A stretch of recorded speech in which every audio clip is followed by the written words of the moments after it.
You've got to shoot this bit, Margaret. You've got to shoot it.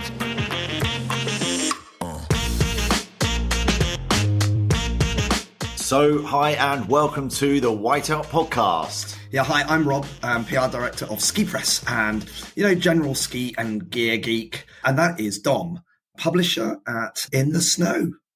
Yeah, that's me. And together we make out the Whiteout Podcast Dream Team. So each week we talk about ski news from around the world, where's best to ski now, we uncover the latest ski gear for the season, and we feature the best ski destinations for all kinds of skiers. Yeah, Dom, new for the season, we introduce a special guest on, most episodes, to delve into listeners' questions like how to become a ski instructor, how to launch a new ski clothing brand, or how to become a ski photographer. And we weave out these legends and expert and general good guys, really, and girls of the industry, to get on here and share their wisdom with us. Yeah, and this week's guest, Rob, who have we got this week? This week we have got James Gambrill. James Gambrill, General Manager at the Ski Club of Great Britain, and the hottest news off the press, the new owner of the London Snow Show that takes place at Excel this weekend, the 19th and 20th of October. Well, I suppose to be factually correct, he'll be the new owner as of 25-26. But straight after this show. So, yeah, I mean, yeah, good work, Dom. How did you manage to get him on? I guess last night's party helped, Rob. Food, few drinks, you on the drums, and I've got to say, let's get this week's episode started, Rob. I think enough about last night. Enough about last night. Our voices. What's that? Hence after last night. Well, I just want to tell our listeners, we've been at an industry conference, Listex, for 2 days, non-stop talking for 2 days. And then last night's party, the traditional ski industry party at the end of Listex. And it was a little bit lively. Let's just put it that way. So, let's put it that way. We're here. Right. So, Dom, what else have you been up to during the last week or so?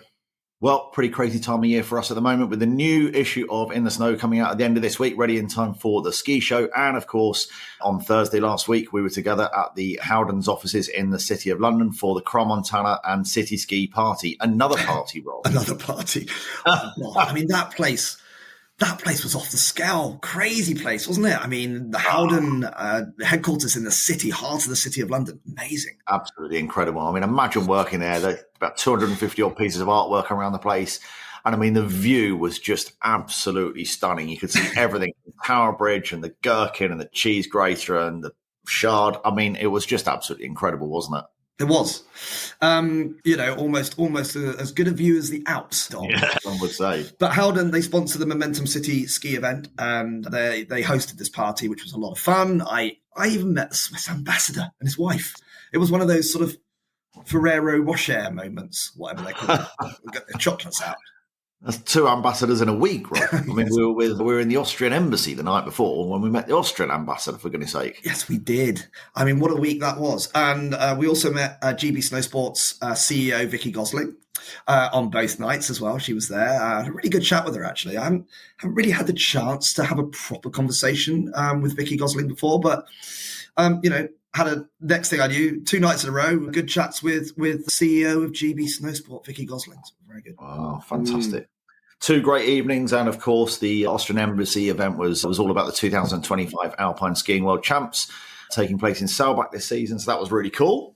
Indeed, hosted by Shemi Alcott, of course, who was also at the Cromontana ski event. And on Tuesday night last week, I also attended Shemi's paddle tennis event, which was really interesting. It was a product launch for her new CBD-based sports recovery product called Swiss Mountain Rescue. Oh, wow. Interesting. Sounds pretty good. I missed that one because I wasn't able to play, unfortunately. But you've had Shemi 3 nights in a row, Rob. That's quite fun.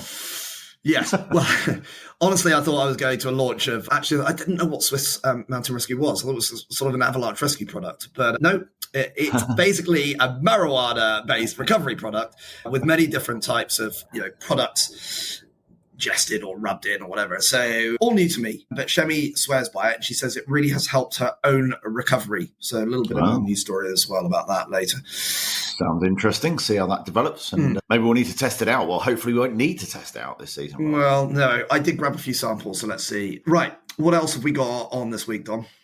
Well, loads, Rob. But did you realise this is our 50th anniversary? That's not our waist size. I mean, 50th podcast episode. And did you know that we're ranked in the top 12% of podcasts in the world, Rob? Can you believe that? Well, I'm going to say I can believe it, but it's very cool. And I didn't know that until you just. I didn't know it was our 50th anniversary. Does that mean we're totally awesome, or does it mean the other 88% of podcasts in the world are just terrible? Well, glass half full, Rob, glass half full. So anyone who knows me will tell you I think that we're absolutely awesome. So anyway, enough of that self-congratulating. We need to crack on. So in this week's episode, Rob, in true Generation Game style, we have got a spotlight on skiing in Tirol. Yeah, a destination showcase on Park City, Utah. Yeah, and a bunch of fab new gear in our buyer's guide that everyone needs to know about for this season. Well, yeah. And of course, where the best snow is right now. Right now. And we answer the question of how to get a job in this crazy industry that is the ski industry. So,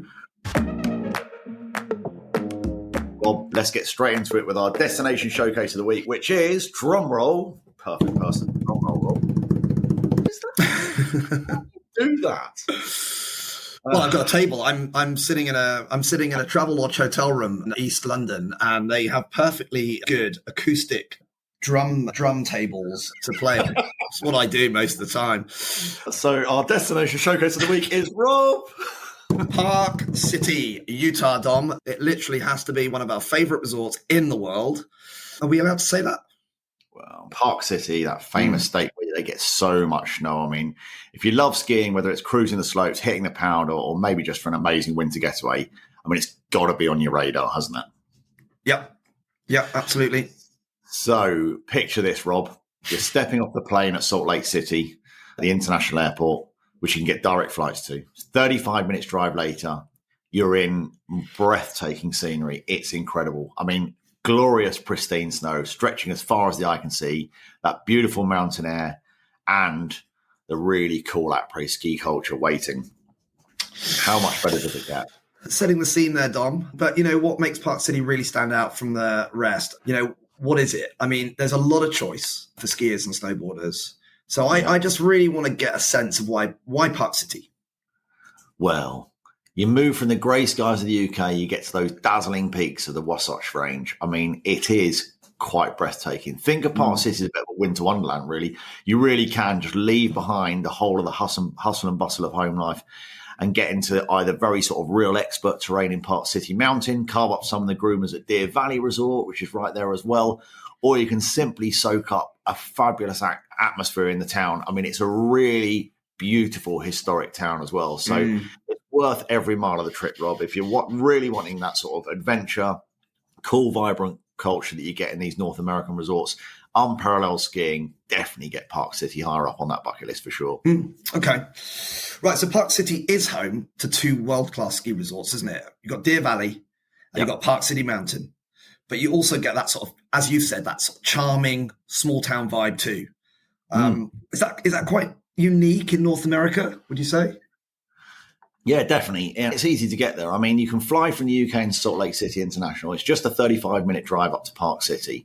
You can take a car share, public transit, or you can even hire a private transfer. I mean, it's got a great vibe when you get there. When I say is it unique to North America, there are some North American resorts that really do achieve that, and there's some that don't. In the end of the day, some of them are just big, famous resorts, and when you get there and they haven't got that real sort of mountain town vibe. But Park City definitely has it all. But once you get there, you just don't need a car because the whole thing is free of any transport all around town. So it's absolutely great. So staying on logistics then, because we're going to look at flights. You've got a great number of options to choose from to get there. Actually, major airlines like BA, British Airways, American Airlines as well. They're operating connecting flights to Salt Lake City International Airport, from London. Delta provides daily direct flights from London Heathrow as well, offering convenient schedules all week, through the week. Flight time from London is about 10 hours to Utah.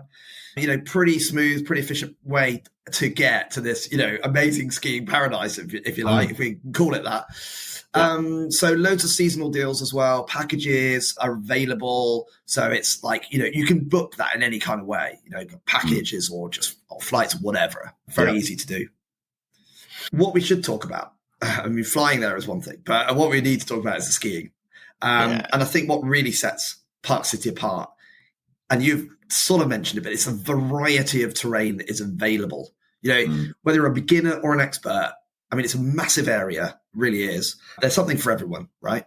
Yeah, absolutely. I mean, both Deer Valley Resort and Park City Mountain, they offer ski runs for pretty much every ability. As you'd expect, there's mellow green groom runs for beginners, and there's big wide open bowls for more experienced skiers. And we know that it's a huge mountain. I mean, it's renowned as the largest ski area in the US, like covering over 7,300 acres of epic terrain, basically. It's a massive expanse, huge range of runs.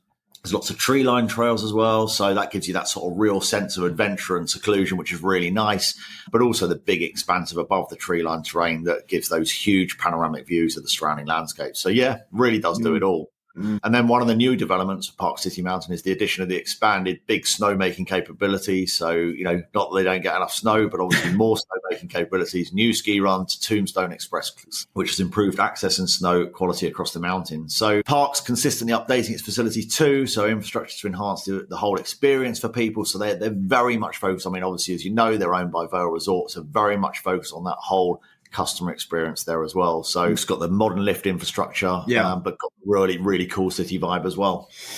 And I think, we know what's coming as well. Looking ahead a bit, Deer Valley's resort's future plan includes adding 3,700 acres of new terrain into the area. It's going to increase the number of runs. It's going to improve connectivity across this sort of vast terrain.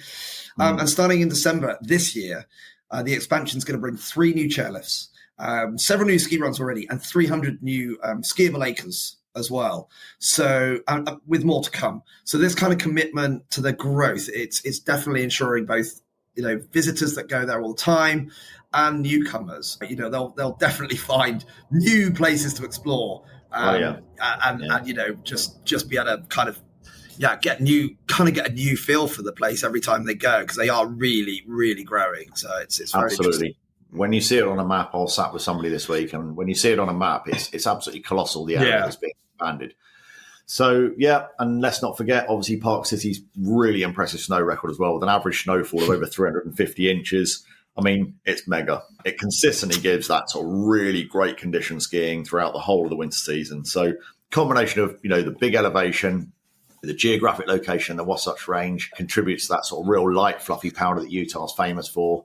And you see it all over social media throughout the winter of the great snow that they get. So steady snowfall gives that area sort of blanketed snow throughout the season, whether you're hitting those slopes early in the season, or maybe if you're going during the peak winter months or even into the springtime, you're going to get great conditions. The snow record speaks for itself, and it just never lets you down, really. Yeah, Utah powder is not a myth. Oh, that's for sure. Exactly. Right, looking off the slopes, I know that historic Main Street provides the central focus for what is a really kind of charming ski town, one of the most charming ski towns in North America, I think we can say that. This kind of real eclectic choice of shops, catering for everyone, like high-end fashion boutiques, kind of like the quaint villagey stores, to real specialty ski shops as well. Obviously, offering everything. The gear the gear choice there is huge. Yeah. That street, it's bustling. It's really busy, bustling place. Lots of little artisanal craft stores, for example. You get like handmade jewelry crafts and home decor stuff, all that kind of stuff. Lots of local cultural things as well, and lots of creativity in that area. Yeah, absolutely. And the art scene on that main street, it's equally impressive as well. Loads of galleries and loads of works from local people, local artists and international artists as well. So galleries offer all sorts of contemporary art and sculptures and glass and, photography, loads of stuff when on the art scene there. So it's pretty impressive, Rob. It is, and I'm also pleased to say the dining scene, right? Always something of interest to me. I like my dining scene. It's pretty diverse in Park City. I mean, you've got like casual places to eat, like proper American kind of classics, to very fine dining restaurants that offer properly high-end cuisine and like local specialities as well. I do think the choice of restaurants there could actually surprise people. That it's like actually what you actually can get. So yeah. I'm sure. I mean, they've got some superb gourmet options that are pretty hard to beat. And on the slopes, you've got Empire Canyon Grill. I don't know whether you've been there at Deer Valley, but that is absolutely fantastic for lunch. And in town, a visit to River Horse on Main Street, that is an absolute must. You've got to try the elk. It is amazing. Love a bit of elk. And then family things. If you're looking, for sort of family meals, there's loads of choices as well for kids. I mean, local restaurant, very kid-friendly menus. There's something for everybody, basically. You can get your sort of mac and cheese, your wood-fired pizzas, your really good burgers. I mean, let's face it, they do burgers in America pretty well. Loads of stuff for kids and adults. Yeah, perfect. So what makes Main Street even more special, though, is the sense of history. So it's got that whole historic feel to it as well. So it's got that through the whole area. Many of the buildings date back to the silver mining boom in the late 19th century. And they're well preserved as well. They've got the colourful facades to give that sort of real quaint fairy tale charm, which is really nice. And then when you're walking down Main Street and you're looking at all these shops and galleries, you just feel like you're stepping into a bit of history at the same time. And I think that really does add to it as well. And I mean, obviously the skiing areas, we've talked about that and all of that, but there's actually loads of stuff to do off the slopes as well. A whole range of things, sleigh rides, of course, and snowshoeing, lots of that, or even snowmobiling, which they love a bit of snowmobiling, don't they? Yeah, not to mention ice skating as well. It's a great destination for families with that sort of stuff, isn't it? Kids are going to love it as well. So loads for everybody to do on and off the slopes, which is always good news. Yeah. And let's talk après, because there is a big après ski scene in Park City. It is generally very vibrant, but super welcoming. You've got locals, you've got visitors. They sort of mix in together there. Lots of chat about the day's adventures, of course.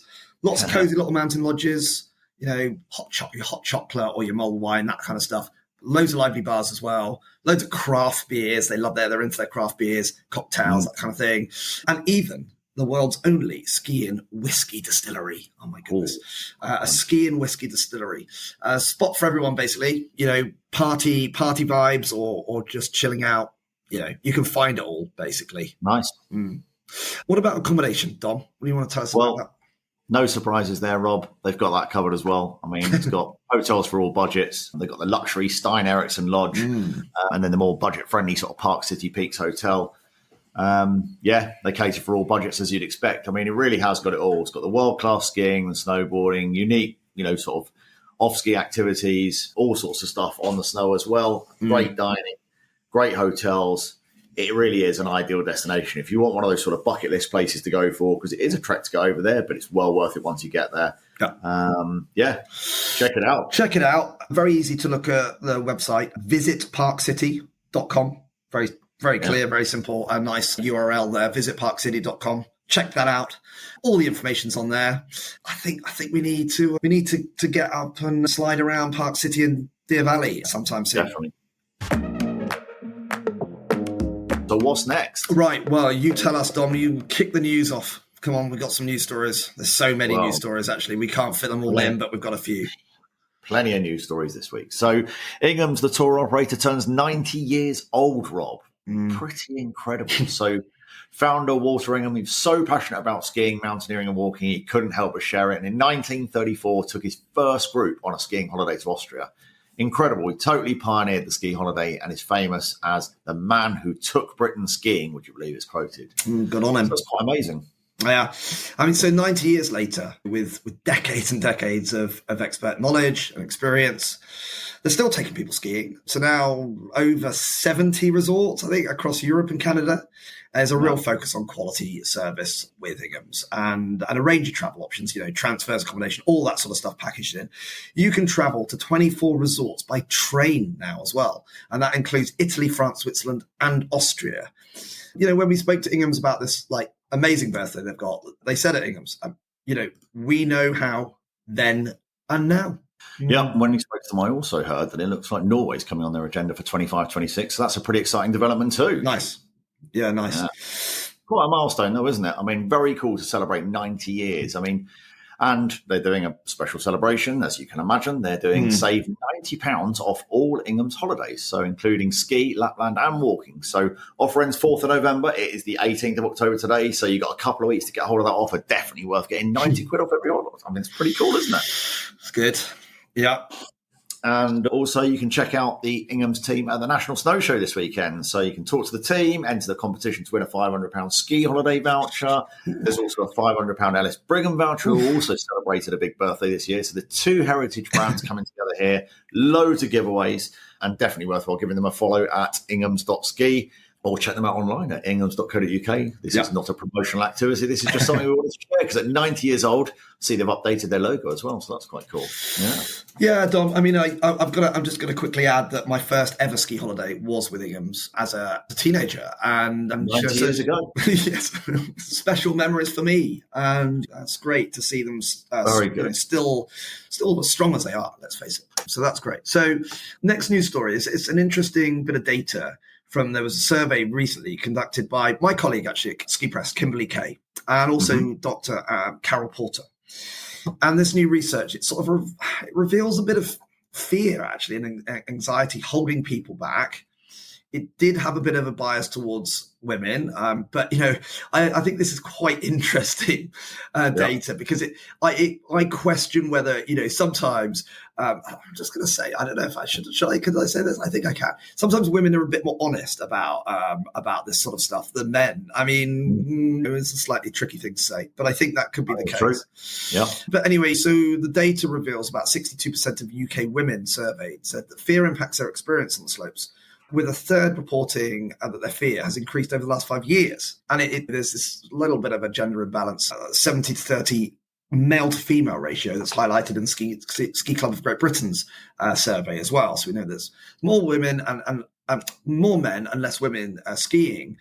And this whole study, its aim is to understand why people are getting affected by fear and to try and then overcome all of that and to try and put things into place to make people feel more comfortable on slopes so that they have the confidence to go skiing. And so, the whole idea of this is has to have a positive outcome and talk about this in the open and just be able to improve safety, but also improve people's perception of what is safe. So, very interesting study. Very good. Yeah. And next news item is the new ski slope in Wiltshire, Rob. Would you believe it? Oh, yeah. So it's got its first infinity slopes thanks to Nick Jenkins, the founder of Moonpig and former BBC Dragon's Den. Yep. He's quite a skier. I spoke to him this week and opened the South Wiltshire Ski Club to give his daughter a year-round place to practice. Fair enough. If you've got half a year ski slope for your daughter to practice on, why not? So the slope offers personalised one-to-one coaching with video feedback, allowing skiers to rapidly improve their technique. You've probably tried one of these before, Rob. There's one. There used to be one in Reading. There's one near Chelsea. So there's a couple that are dotted around the country. So unlike traditional slopes, they're like an infinity slope provides like continuous skiing. So it's like a carpet that revolves around and you're just standing still while the carpet moves, which is obviously a little bit different. Yeah. 1 hour on the slope is the equivalent skiing from the top of Everest. Really? 1 hour on the slope is equivalent skiing from the top of Everest to sea level when it's, I presume that's when it's on maximum speed. I mean, an hour of constant skiing is massive.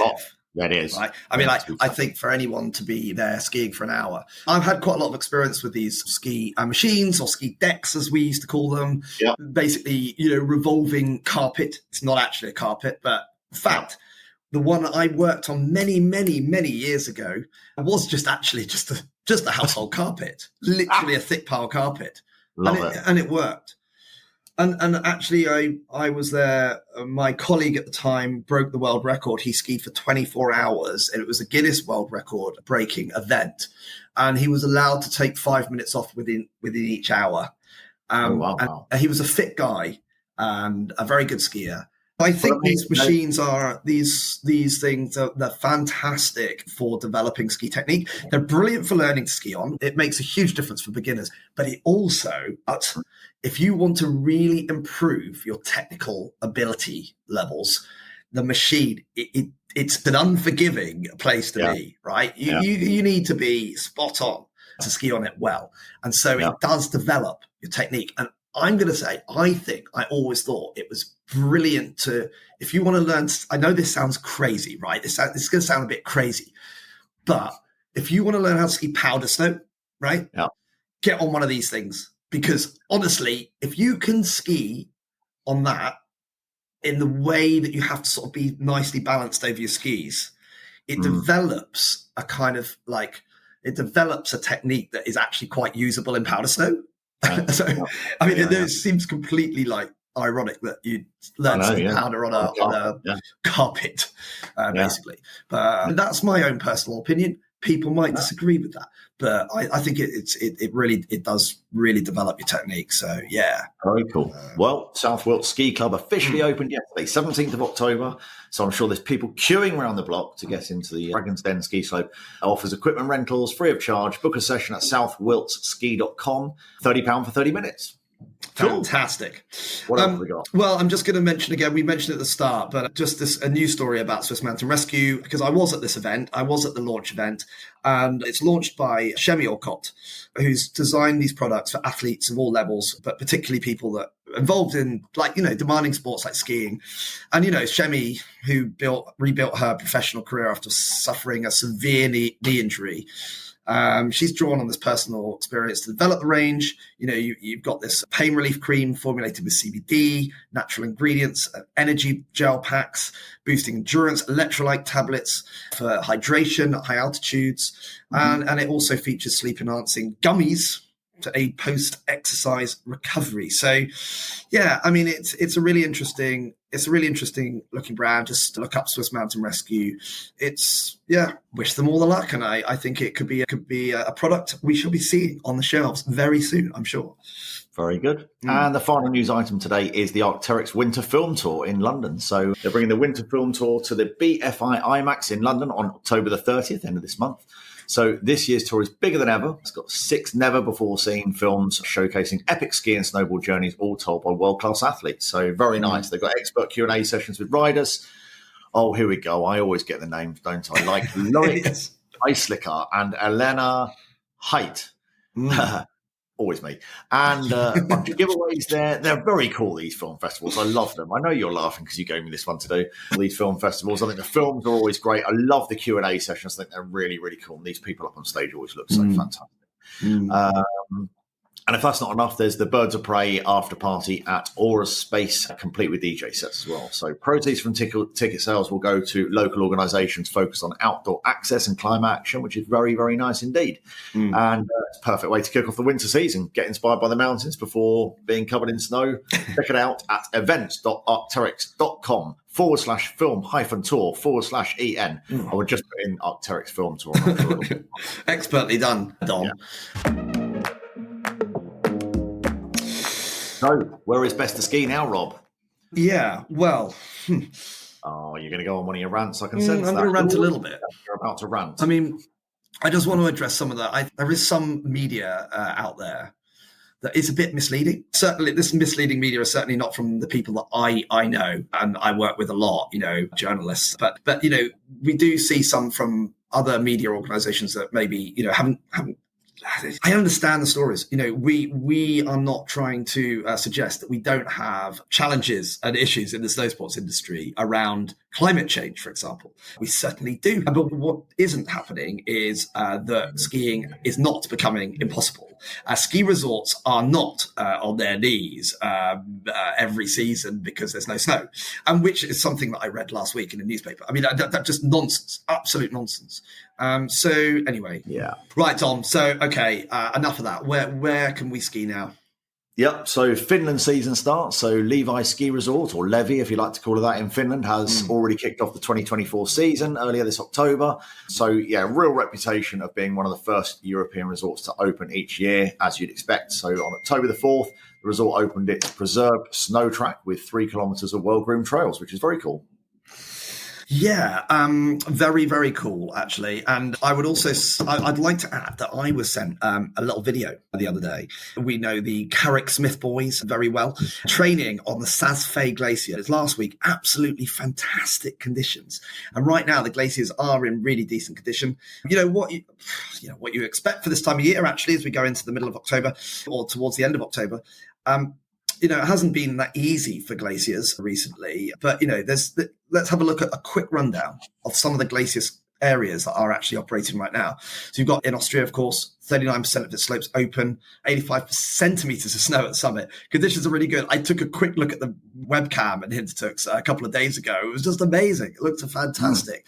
Dubai, also in Austria. 30% of its terrain open, 20 odd kilometres of slopes now open. Snow depth 55 at the top, centimetres. Really solid early season skiing. Zermatt in Switzerland, obviously connected to Cervinia in Italy, 150 centimetres of snow at the highest spots. And they've got 11 Ks slopes open. Pitztal, back to Austria, 25% of its terrain open, snow depths up to 70 centimetres. So conditions are particularly strong in the Eastern Alps, especially following these heavy snowfalls that they had in Austria, particularly in Austria. So, looking really good. We've really good. With a lot of our European counterparts over the last couple of days at our trade event, as we mentioned. And it was fantastic speaking to them. Of course, they always talk the story as good as it can possibly be, but they are getting, they're all getting some nice white powder out there, and it's starting to get white on the tops of the hills. It's very exciting, isn't it?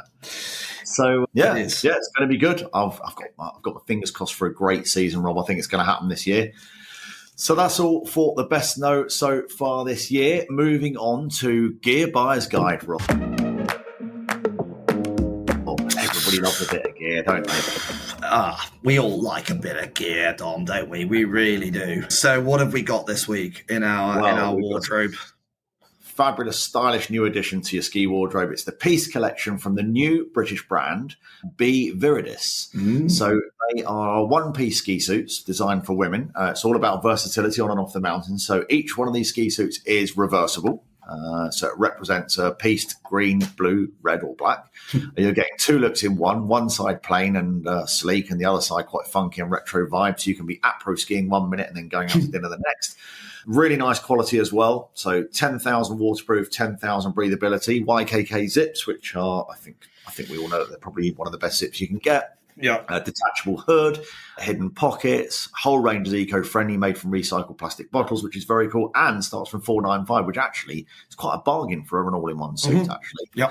You can get them on bviridis.com. So it's BVIRIDIS, bviridis.com. It's a mother-daughter setup, which is really nice. British brand again, which we love, and definitely worth checking out. Visit the website bviridis.com for more info. Yeah, brilliant. Sounds great. I think, what else have we got, Dom? So we've also got the Diablo goggles from Panda Optics, complete staple goggle for them since 2015, and leader in the sub £100 polarized eyewear. 3 updates enhancing quality and features. The Diablo now comes with polarized lens, low light HD lens, plus a quick change lens system for versatility, Rob, even if you could say it. So real standout feature is the redesigned size adjusting clips, ensuring that really nice smooth glide even with the silicone helmet grip. So 98 quid, what an absolute bargain. Those Diablo goggles, they've just launched a new colour. You can purchase them directly at pandaoptics.co.uk. So, or you can go to Mountain Warehouse or Decathlon, Debenhams, those sort of places. So sounds like we're being paid to say this because it sounds a bit PR, but actually these are very cool products, aren't they? They are very cool. I mean, Panda Optics is a great company. They put a lot of effort into the R&D side and getting that sort of stuff right. And keeping the price right as well. And keeping the price right. That's absolute key. What else have we got? Well, we spotted these, I think, Veger, VEGER, magnetic hand warmers that are quite interesting on Amazon. If you're looking for a sort of techie gift to keep your friends warm or family warm, check it out. Vega magnetic hand warmers, ultra thin, rechargeable hand warmers. You get a pack of 2. So you've got 15 hours of heat with these things. 3 adjustable temperature settings. Really good. Obviously, if it's really cold, they're very useful. Very compact design. Just slip into your pocket or your gloves. LED display, so you can check your heat level. And it's basically £27, $26.99. So quite an affordable, nice little gift for skiers and snowboarders. Yeah. You can get them on Amazon. I mean, I was quite skeptical about these, but we got a pair this week. I bought a pair off Amazon just to try out. Yeah. And wow, they are pretty slick. They do heat up really quickly. Right. And obviously, unlike the normal hand warmer type things, I mean, I don't think you'd be able to slip them into your gloves. I think they're a bit big for that. Okay. But to have in your pocket, drop your hand into your pocket just to warm up for a little bit, then really, really effective. So I was very, very impressed with that. So I mean, you can find those on the Vega store on Amazon. Quite easy to find. Yeah. Perfect. So that's it for our gear guide this week. Rob, what do you think? We got some good gear this week, and we've got some more coming up next week as well. So pretty exciting. We've got loads of gear lined up, haven't we? I mean, before the winter kicks off, we're going to be talking about some pretty cool stuff. Yes. Definitely. I just start So, feeling, I feel like we talk about all this stuff and then test it out, which is even better. Brilliant. yeah, I know, absolutely. Yeah. So, Rob, on to this week's guest. We've had the pleasure of hanging out with this guy for the last couple of days at his business-to-business trade networking event, which our listeners probably aren't interested in hearing about. But what they definitely are interested in hearing about, according to listeners' question, is how on earth do you get into the crazy, fabulous ski industry? So, Rob, who better to ask than a man that started skiing at age 9 years old in Austria, ran the university ski club, worked in the ski club for a year, spent a full season in Mirabel as the ski club rep, then did a season working in Thredbo, Australia. Came back, started working at Snow and Rock. Ski World, went on to launch an Australian ski brand travel plan. My God, this is boring. What have I been doing with my life? And then founded Expedient Marketing in 2010, launched Listex in 2012. And then in 2021, went back to the bloody ski club as general manager and COO. Yesterday, he decided to buy the London Snow Show. What more can you possibly do? James Gambrill. Hello, Dom. I feel exhausted listening to that. That is quite a career. I can't help but look at it and think, what the hell have I been doing with my life? You're not even that old. What have I been doing and how did you fit so much in? I feel quite old. But I'm I do like a new challenge, shall we say. So I tend to grab opportunities and that's kind of been the guiding path through my career in the ski industry. If I've seen something that looks interesting, I thought maybe we should have a crack at that. And now the London Snow Show, would you believe? Can't believe it. Yep. That's going to be interesting. So the Mountain Trade Network brand that owns Listex that I founded has bought the London Snow Show, as you know, and I'm going to be helping deliver the show in 2025. So very excited. That big challenge, but very excited. Fantastic. Well, congratulations to you. I'm just quite interested to know from your side of things. Early days of your career in the ski industry. What was it? Apart from the obvious things, right? Like, the snow in the mountains and all of that. But what else was it that sort of gripped you early on and you thought, did you actually think then, I'm gonna spend my life in this industry? I mean, I didn't think that. And I think like so many people who've ended up in this industry, I probably thought, this is great fun. Do this for a few years, right? Do this for a few seasons in the mountains, meet some great people, have a great time. And then at some point, maybe I'll get a proper job. And I guess, I kind of found myself in what some would describe as a proper job, certainly by the time I got to Ski World. And then, it's kind of stayed since there. So, what attracted me definitely, I think, is what everyone's attracted to in the mountains, right? The mountain scenery, the environment, the excitement of skiing, but also the people. Anyone who's worked a season knows that you kind of make friends during a season that you keep for life. It's just an amazing community, the ski industry, and I think that's what really keeps everybody in. Yeah, I get that. I mean, was there sort of a moment in your career where first of all, I sort of turned around to yourself and thought, this is now my career, and I don't think I'm ever going to be doing anything else. Yeah, there really is, and I think as we probably say, I've tried to leave a number of times, and I think the key one was when I started Expedient, was the marketing agency I started in 2010, and I very deliberately didn't give it a snowsports or a mountain name, right? I called it Expedient, which is sort of, means kind of doing things, getting things done, and I thought, I'm not going to go after ski clients, I need to diversify a little bit. And 2 years after forming the agency, I looked at my clients. I had about 40 clients at that point. Every single one of them was in some way a snowsports related client. And that was the point where I just went, all right, that's it. I give up. This is it. I'm stuck in the industry. I'm going to do it. So that was the point where I accepted my future and never looked back and never regretted it. A bit like Hotel California, isn't it? You can sort of check out occasionally, but you just can never leave. You can never leave. And you've got to lean in and embrace it, which is what I did. Nice. So it's a lot of jobs. There were so many jobs. I almost tried to narrow it down a bit, but I couldn't. I didn't want to do that. So what has been your favourite job? And you're not allowed to say the ski club job that you're doing at the moment. Oh, I mean, genuinely, they've all been great, right? They've all been great. I have enjoyed them all. I've learned a lot from all of them. Could I pick a favourite? I mean, if I had to, the one that was probably the kind of, I don't know, maybe the biggest leap and was really exciting was definitely, I spent 6 years at Ski World, 6 great years, and I spent a couple of years running their groups department, then moved over to run North America, and then then became the head of Ski World Special Events, which sadly doesn't exist anymore. But I mean, Special Events was kind of like a skunk works for the ski industry, right? So it was kind of anything that didn't fit into anything else, it got thrown at Special Events. So, we did the logistics for snowbombing, which was an experience in itself. We ran the Royal Navy Ski Championships. We had 2,000 Royal Naval personnel in Leyland Weir, including 200 submariners who, as you would imagine, as soon as they hit the snow and the sun, they got burnt because they hadn't seen daylight for kind of months on end. So we knew this would happen. That was just mad. We ran the Army Ski Champs in Serre Chevalier, again, 1,500 people. And I was, 30 or something, and I was running this whole thing, and I was dealing with, the CEO of Norwich Union as a sponsor on corporate events. I was dealing with, I think we had the first Sea Law flew into Leyland Weir. I mean, it was just madness. It was just incredible dealing with all these people.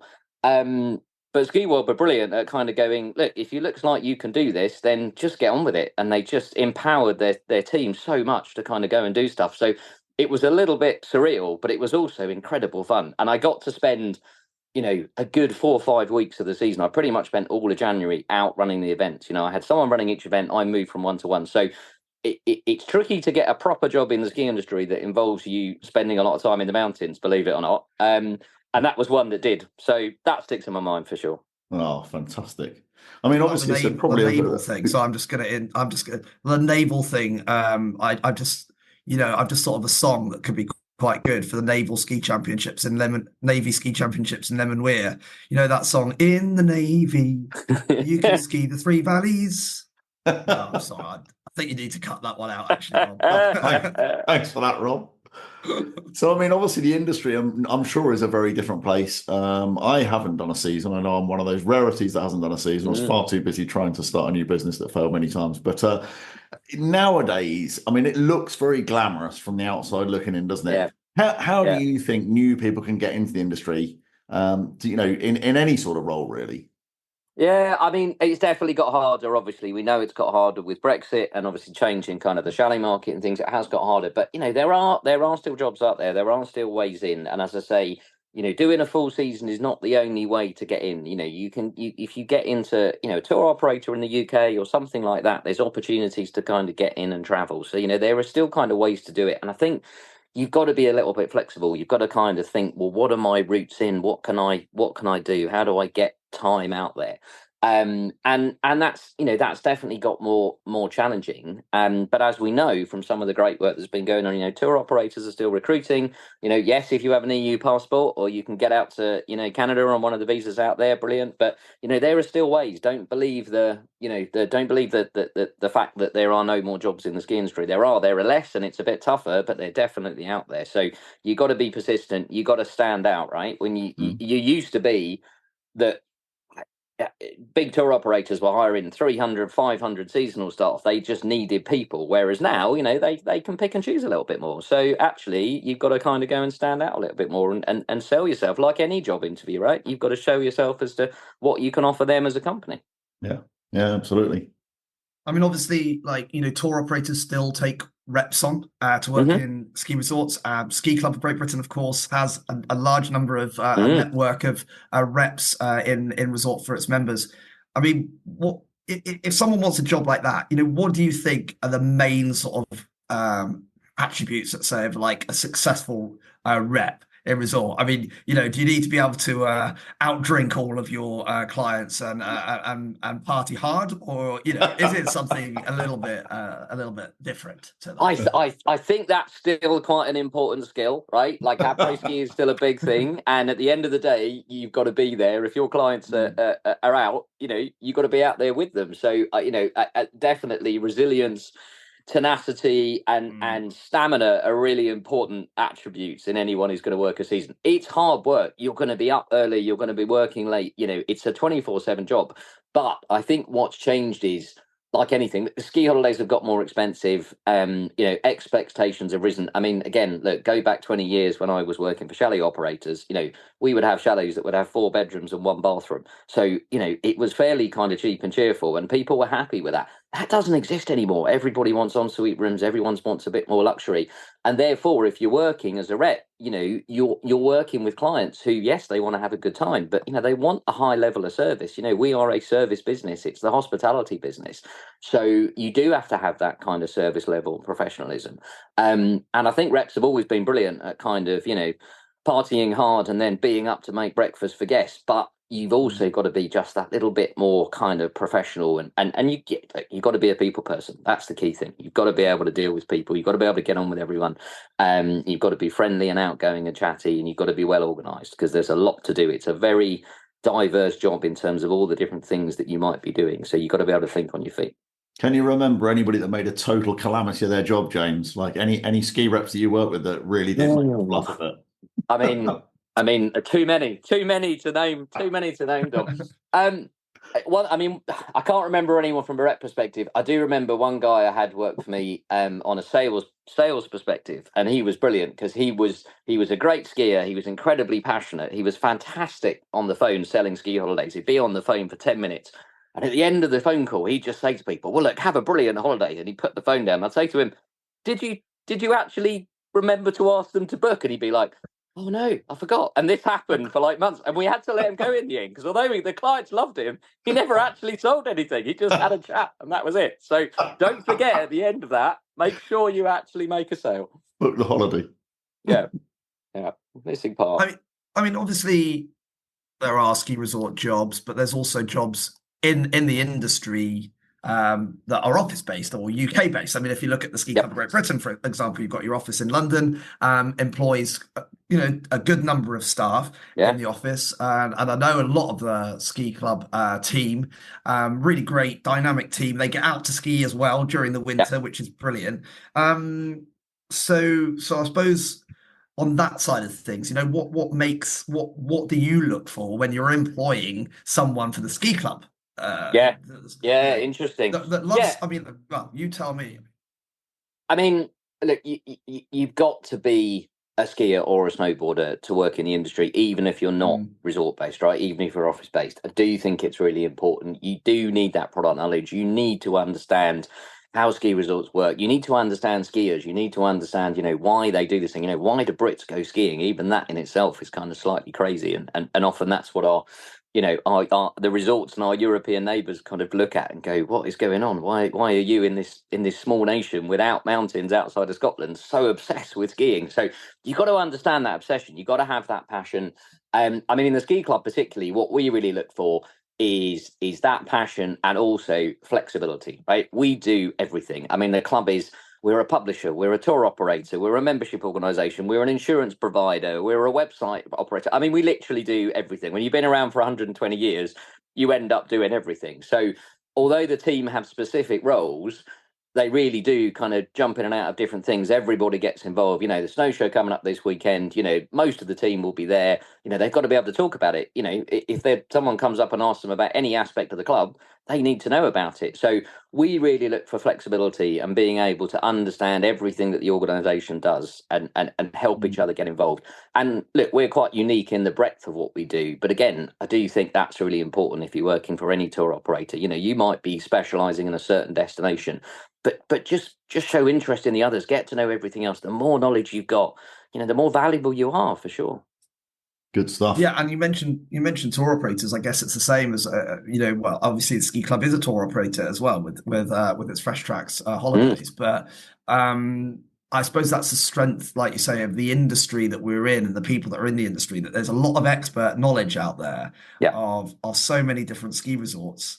I mean, I often say, we're so lucky from the UK because we have such a broad knowledge of ski destinations compared to a lot of other countries that might actually have mountains, because they don't go anywhere else. They ski in their own country, and we go everywhere.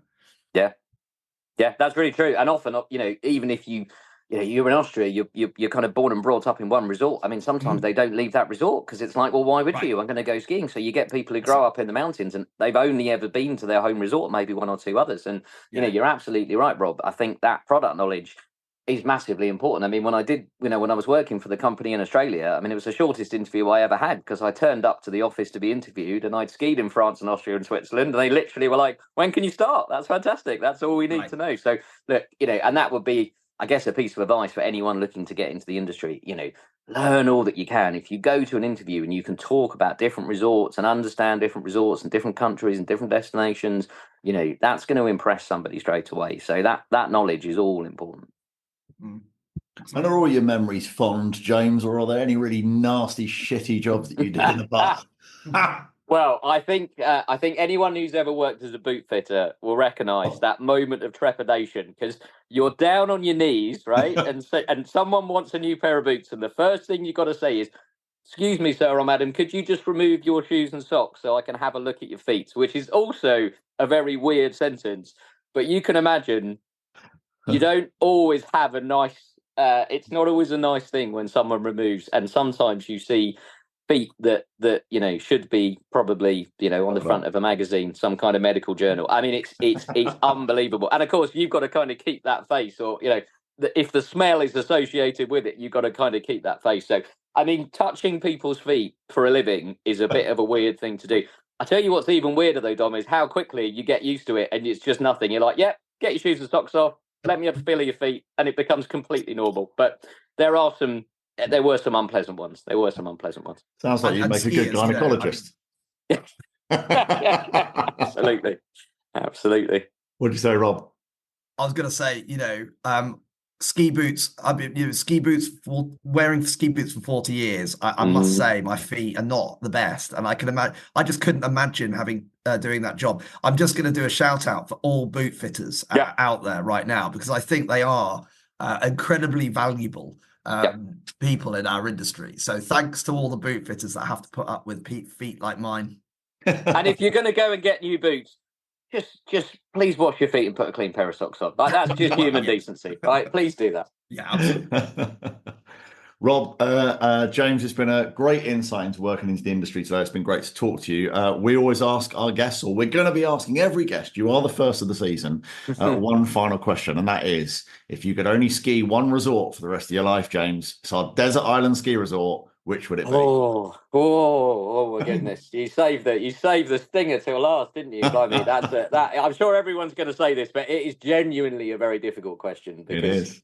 we all have. I mean, I've got very fond memories of Maribel spending a season there, and Thredbo in Australia for the same reason. And I've been lucky enough to ski in, I don't know, probably 100+ resorts now. It's a really tough choice. If I had to choose, Dom, and I'm glad that I don't really, but if I really did, I'd probably have to say Telluride in Colorado has to be the place where I could just spend all my time. It's 9 hours from anywhere, so it's never busy. It's got incredible scenery. It's got incredible history. It's got incredible skiing.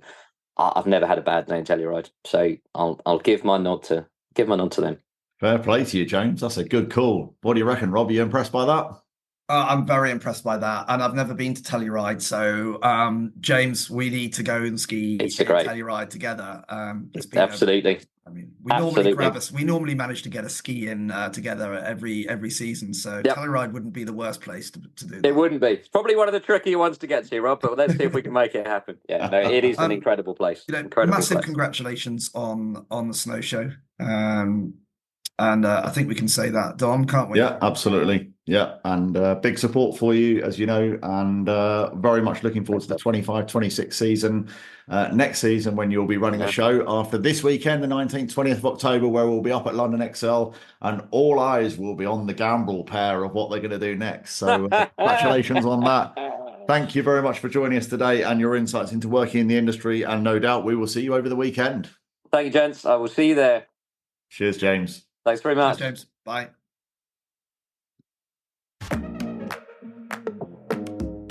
So thanks so much for that, James. That was absolutely fantastic. I wonder how many job applications are going to come flying through the door in this fabulous, after all this fantastic chat about working in the ski industry, Rob, onwards and upwards into our destination showcase of the week. Where are we showcasing? What is our spotlight destination this week? Well, our destination showcase this week, Dom, is Tirol. Well, we've got a special destination showcase for our listeners this week. It's focused on the family skiing holidays in Tirol region of Austria. So Tirol's widely thought of as being, big choice for ski resorts and great for families. And we're going to look at why it's so good for families to go. Yeah, and I must say, Dom mentioned it earlier with Ingham's. My first holiday was with Ingham's, but it was also in Tirol. It was also in Tirol. And, it's going to be my first stop at the start of this winter season too, because I'm flying into Innsbruck at the end of November. So very exciting for me. Very nice. So where was your first holiday there then? It was in Westendorf, which back then was a small little village, really, with a few chairlifts. And now, of course, I mean, it's not a massive village. But it's connected to the huge ski region that includes the likes of Sol and Kitzbühel. But I really love Westendorf. I mean, there's so many memories. And I went back there a couple of times as a teenager, cool. So it was very nice. Yeah, and I know one of the best things about Tirol is the welcome, the hospitality. They do really make you feel at home, especially with the kids as well. Loads of great hotels, a family run. And I think that really does make a big difference. Yeah, I agree, Dom. And the standard of those hotels in Tirol is incredible. I mean, they really have great accommodation standards in Tirol. Often, family run places where you can just relax and chill out, enjoy some great food as well after the skiing. And they are great value for money, those hotels. They really are. Yeah. They deliver a lot and they're good value. They always say Tirol is always there for you. That's their motto. And they do like to encourage families to go and experience the mountains in the winter, get out there and maybe take a hike in the forest, spot wildlife and find out one of those huts that serve hot chocolate to warm up too. So they really love encouraging that whole get to the outdoors. Yeah. I also took my daughter at the age of 3 to Tirol for her first ski trip ever, which is just great memories. What about you, Dom? You ski with the kids?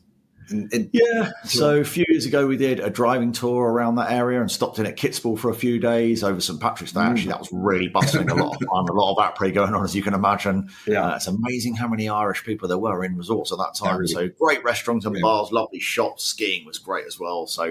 And skiing for everyone as well. The kids were young then, so loads of fun on the slopes. And last year I didn't go, but my youngest daughter of 11 went. Stayed in St. Johann, not on her own. I did send a responsible parent with her. And stayed in St. Johann in Tirol. That's a lovely little ski area, much lower. Connects up to a nice big ski area, though, as well as you can expect. And gives you that sort of more quieter, sort of villagey feel there, but still connected to that big ski area. So, at the end of the day, I could keep talking about that fab ski area. We've visited many times, but it's fair to say it's a big region, great skiing, all levels are catered for, not one to be missed. Nice. Okay, let's get down to some of the important bits then, shall we? The skiing itself and also what it's really like for families. Well, there's actually 16 ski resorts in Tirol that specifically tailor for families, either because of their great infrastructure or accessibility for various age groups, or particularly good natural spaces that really do help to create that kind of experience that families are looking for, Yeah, right. And these 16 destinations, they aren't all the big name resorts we might have heard of, but they do offer some of those, off the slope activities as well, like winter hiking and tobogganing, sort of stuff families just love to do. Yeah, absolutely. They all love that bit of extra stuff, don't they? And we'll go on to mentioning them all shortly, but we do need to talk about the food offering in Tirol because obviously the food in Austria is always raved about by everybody. So quality is fantastic. They're very hot on the regional cuisine. I'll definitely say it's really inventive too. Of course, you get the typical specialities like the schnitzel, and I can never say the word Kaiserschmarrn. I think you did pretty well there. I like a bit of Kaiserschmarrn. Yeah, exactly. It's like that sweet, fluffy pancake thing, if anybody doesn't know what I'm talking about. It's shredded and caramelized and served with the applesauce. Absolutely beautiful. We love that. We love that. You're loving it, aren't you? You love a bit of food, don't you, Rob? Well, we all do. Come on. And then many of the hotels have got quite sophisticated menus as well. So they're very proud of their food. They take it very seriously. Food's a big thing for them. Yeah, and then there's the wellness side. It's huge. It's huge in Tirol. Massive part of the skiing holiday experience. It's not only for adults as well. You've got to remember those family hotels are great at giving the kids sport and entertainment, which in a way is, kind of wellness as well for kids in that way. So quite nice. Yeah, absolutely. So let's take a look at the 16 resorts of the Tirol, Rob. What do we got? Yeah, let's kick off with Specialising. It's a resort. It's perfect family resort, really. Lots of ski schools, adventure parks, snow guarantees, and very diverse runs as well on the mountain. It's just ideal family ski resort east of Innsbruck, not a million miles from St Anton, just to give people sort of geographical idea. Okay, very cool. Next up, Alp Bachtal Valley, known for its amazing scenery and lots of different varieties of slopes. Families love all the amenities there, great fun parks, very entertaining. It includes resorts of the like Outback and Outfatch, so very close to Westendorf, Rob. Oh, yeah. Yeah, I know that place. I actually worked there years ago. Really nice. We've also got the Pasnaun-Ischgl region, of course. I mean, famous for that lively après ski. But it also offers, amazing skiing options for families. There's a lot of fun on the slopes to be had in Ischgl. There's a massive ski area. But you've got that sort of vibrant atmosphere as well in town. It's all sort of in that Western Tirol area and the skiing area. I really like it. It would suit good skiers that want to take their families away. Yeah. And then let's not forget about the Wilde Kaiser region. It's beautiful, picturesque. Ski schools, children's programs, it really gives it that whole family vibe. They're definitely more mellow than Ischgl, that's for sure. Yeah, sure. Right, moving on to the Kitzbühel Alps, Pilsital region. This destination, there's a mix of slopes, all ability levels, and also like lots of other winter activities like snowshoeing and stuff like that. So loads to do there. And then, of course, in the Innsbruck region, you get easy access to multiple ski areas, beautiful mountains, city attractions make it a great choice for families too. So if they're looking to explore more things like Alpenzoo, for example, the highest located zoo in Europe. Can you believe it, Rob? 150 different animals there. Why aren't we at Alpenzoo? I want to go to Alpenzoo. Take me to Alpenzoo. That's great. Right. What about Norders Tiroler Oberland Kunnental region? It's a bit of a mouthful, but let's do it properly. Norders Tiroler Oberland Kunnental region. Dom. Very good. This is a hidden gem. Vast ski terrain, authentic mountain charm there as well. Really nice place for families. Like proper adventurous place as well. Lots of things to do in that area. And then you've got the Zillertal Valley. Zillertal Valley's first region. It's known for its amazing landscape. Again, big, diverse range of slopes for family skiers as well. Great winter getaway there. Yeah, amazing area that actually. Moving on to some of eastern part of Tyrol, the area's got very traditional sort of Tyrolean charm there. A little bit less, it's uncrowded. I'd say the slopes are really, quiet, serene skiing experiences really for families that want to escape the busier resorts in that sort of more eastern side of Tyrol. Yeah, well, speaking of stunning, this Pitztal Valley is next, so it's home to Austria's highest glacier, guaranteed snow, big wide range of runs again, and obviously the fun parks for the kids. Yeah, I mean, like Stubai, right? We've got to mention Stubai region. Yeah. It's the largest glacier ski area as well. So, Pitztal might be the highest one, but Stubai is the largest. It's great snow conditions. Skiing season runs from October until May. And just loads of amazing children's programs on there as well. Yeah, it's huge. Superb. And then there's the Tiroler Zugspitz area, Zugspitz Arena region, which has, again, wide range of runs, family friendly, as you'd expect. Great for skiing and snowboarding for all ages, which is a great little area. Yeah, and another one a little bit more off the radar is the Hull-Wattens region. You've got absolutely beautiful skiing there, but also cultural attractions in the area as well. So it's a real sort of family place. You can hit slopes, but you can explore sort of historical sites as well. Very, very traditional, picturesque Christmas markets during December. I mean, pretty nice, well-rounded family trip, I would say. Something like that. Love it. Love those Christmas markets as well. And then obviously there's the Ötztal Valley as well. Beautiful landscapes, huge variety of skiing. Again, family friendly as you'd expect in this area. And, a whole range of winter activities. So you got fun for all the kids and adults. So plenty for everybody there.